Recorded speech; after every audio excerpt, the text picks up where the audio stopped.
We've just completed the report for Q1 2025 for the Northstar Global Flexible Fund. My write-up starts with Jack Hall's famous words from The Day After Tomorrow, the movie.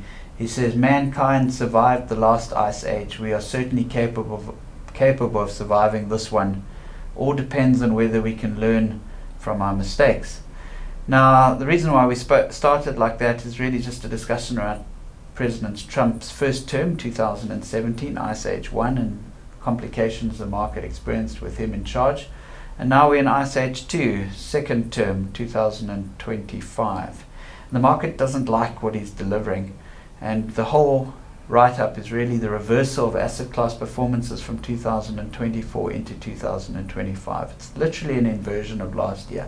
Growth assets have fallen, bonds have rallied.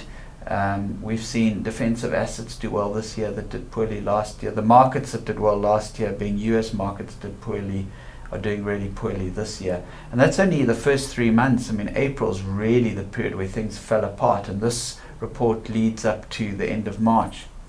We then move on to how the fund is positioned, how it's been positioned this year, and it's been perfectly positioned for what's unfolded. Our equity exposure was about 65%, which is not high. Discount on our buy list offshore at about 15%, which is also not high, so we just kept that equity exposure back. Bought quite a lot of fixed income in the first quarter. It's rallied very hard. Fixed income team have done a great job of driving returns on the FI portion of the fund. Last but not least, we just go into the performance. First 3 months of the year, the fund delivered 3.56% in dollars. The peer group, which is 280 global managers, did minus 0.1% for the quarter.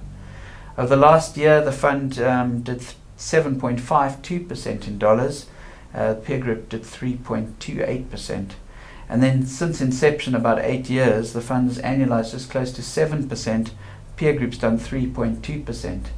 What's very pleasing is that if we look at the last quarter, the fund was in the 10th percentile, top 10% of funds. Over the last year, it's sitting in the 8th percentile, top 8% of funds, and since inception it's the 5th percentile. So just consistently right up there, one of the best performing funds in the world.